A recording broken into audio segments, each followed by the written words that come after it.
Nothing But the Words, episode number 57, Focus on Value.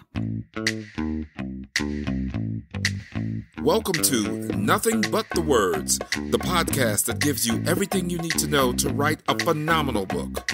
Now here's your host, your author coach, Candace L. Davis. Hey there, and welcome to Nothing But the Words. I'm your author coach, Candace L. Davis. I hope your week and your writing are going well, as always. I'm really excited to share an announcement with you all. My client, Patrice Washington, released her fourth book this week. Patrice, who is also one of my coaches and one of the coaches who's been most impactful in my life, is the host of the Redefining Wealth podcast. I've edited 2 of her books, and this time I had the privilege of serving as her co-writer for this book. That means that all the ideas, the thoughts, the stories, the philosophies are all hers, and then it's my job to take those and capture them on the paper for her. Patrice is a very strong writer in her own right, as evidenced by the 3 books she's written before this, but she's an even more brilliant thinker, which makes this book really special. Redefine Wealth for Yourself takes a holistic approach to wealth. Unlike any book that I've read before, and I've read a lot in this particular area. So I'm really excited about it. The book is divided into Patrice's 6 pillars of wealth, and you can really open the book, read through the introductory material, and then dive into whichever pillar you feel like you need to focus on or want to focus on at any given time. The book is available on Amazon.com, of course, and I can't recommend it enough. Redefine Wealth for Yourself. I'm really, really proud to have been a part of such a wonderful project. I think it's going to add a lot of value to the lives of its readers. To people who implement even a small percentage of this book will see great value from it. So I'm really excited about it, and that's the topic of today's episode, Focus on Value. Last year, when the pandemic became a reality for all of us, lots of people reached out to me about getting some help in writing their books. Some of them were pivoting their businesses in new directions. Some were at home more than ever before and thought this might be a great time to write a book.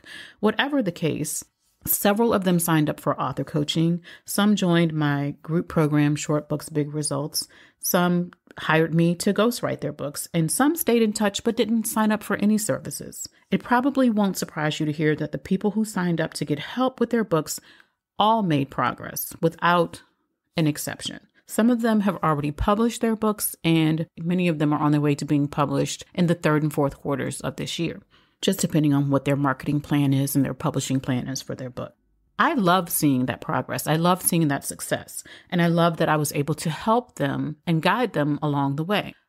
But I've also seen something really interesting happen with the people who didn't sign up for any services. Some of them have also made real progress with their books. They've completed manuscripts and sent them to me for editing, or they've published books and emailed me to tell me about it, or I've seen them talking about it on social media. They stayed consistent enough to write 10, 20, 30, 40,000 words during the pandemic, and they are either published or on their way to publishing. Would it have been easier if they had worked with me? I would say yes. But it's always easier when you have help, right? Any project is easier when you have someone to give you feedback and accountability and structure and answers to your questions. But even without all of that, or perhaps they found it somewhere else, maybe they read a great book on writing a book. I don't know. Maybe they took a class. But even without any of that help from me, this small percentage of people pushed through and made progress. Of course, there's a larger percentage who, when I follow up with them, they haven't made any progress at all. They may not have typed the first word of their book. Now, I'm not here to judge anyone's pandemic progress. We all have had different situations in the pandemic. I can't speak to the people who have small kids at home. Don't know how you're doing it with virtual school. I homeschooled my kids, but that was a whole different thing and much easier than trying to do virtual school where your kids have to be on Zoom for much of the day. So I'm not judging anyone's pandemic progress or lack thereof, whether they have kids at home or not. 2020 was harder on some folks than it was on others. So if you haven't achieved the goal you set in 2020 and you're beating yourself up over it, I really suggest you just let it go. Let that go. The days and weeks and months, they've passed. That time is gone. 2020 is over, but you still have today and hopefully tomorrow, and many more days after that. You just need to get started again and get some momentum on your book. And I believe that focusing on the value you're creating is one of the best ways to keep going, to get that momentum up and running again. Go back to the beginning of the writing process. If you listen to the early episodes of this podcast, you know I walk you through the first steps to write your book. I walk you through all the steps to write your book, but we start with the first steps. Go back to that process. What's your book idea? Do you still want to write the same book you were thinking of writing last year? Is it still relevant to your audience? And if it's not relevant, or if you don't want to write that book idea anymore, what do you want to write about?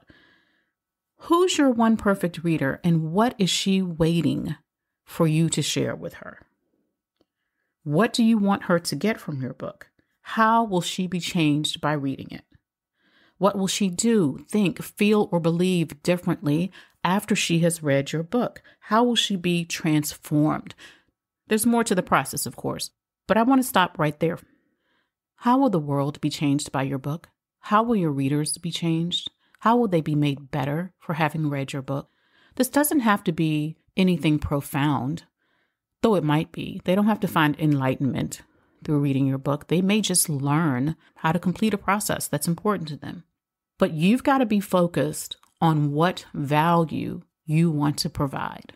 In 2020, I set a goal of providing $500,000 in value through my business. That included everything I did, my ghostwriting projects, the clients I coached to write their own books, the books I edited, this podcast, and speaking on other people's stages. Every day, almost every day. In the beginning, though, every single day, I took out my journal and wrote 10 to 20 times, I am creating and delivering $500,000 in value in 2020. This is a tool, by the way, that I got from Patrice Washington's book, Redefine Wealth for Yourself. She calls it writing your standards. My standard for 2020 was to deliver $500,000 in value, create and deliver that value. Writing that goal every day in the beginning and later probably every other day kept me focused enough to publish a new podcast every week. It kept me focused and committed enough to write 7 books with my clients last year. It kept me focused enough to invite more people into my program, Short Books, Big Results. At the end of 2020, I added up the numbers and knew I had exceeded my goal of creating $500,000 in value. And yes, I gave a dollar value to everything, including these podcast episodes, because it made it easy for me to measure. I'm not saying you need to give dollar values to the things that you're trying to accomplish with your book, but you do need some way to quantify it. Perhaps it's the number of people you reach. Perhaps it's the number of people who will accomplish a particular goal by using what you teach in your book. If you're struggling to get back to your book, get serious about understanding the value your book can create. Listen, if your book isn't creating value, there's no need to write it. But you and I both know all kinds of books create value by educating, enlightening, inspiring, informing, and just plain entertaining readers. If you don't believe in the value of your book, you will struggle to write it. And you will definitely struggle to tell people about it, to promote it when that time comes. Define the value you want your book to create in the world. And then write that goal every day, 10 to 20 times, more if you have to, until you start to believe it's possible for you to make it a reality. Focusing every single day on the value you're creating will help you get consistent in taking the action you need to take to achieve your goal of finally writing your book. If you're listening to this episode the week it comes out, catch me on a really interesting summit that's all about how to keep going and finish the things you set out to do. It's the Just Keep Going Summit, hosted by my friend Marie Fortoni at no charge to attendees, so you got to sign up and get in. I love Marie's laid-back approach to the summit. I've attended other summits in the past where I felt stressed just attending them. There was so much information coming at me, and it had to be there at a certain time. It was just a lot. You will not feel overwhelmed by the Just Keep Going Summit at all, but you will get great information on a wide variety of topics, including how to keep going with your video and social media marketing, entrepreneurship, writing your book, of course, and more. I believe Marie has a lineup of about a dozen speakers on this summit. If you want some tips to keep going as we move into the second quarter of 2021, go to getclientseverywhere.com/summit. That's Marie's website. getclientseverywhere.com/summit. There's a great lineup, including yours truly, and your ticket is free, so don't miss out on this opportunity. That's all for this week, my friends. Thanks for listening to Nothing But the Words. I'm your author coach, Candace L. Davis, and I'll see you next time.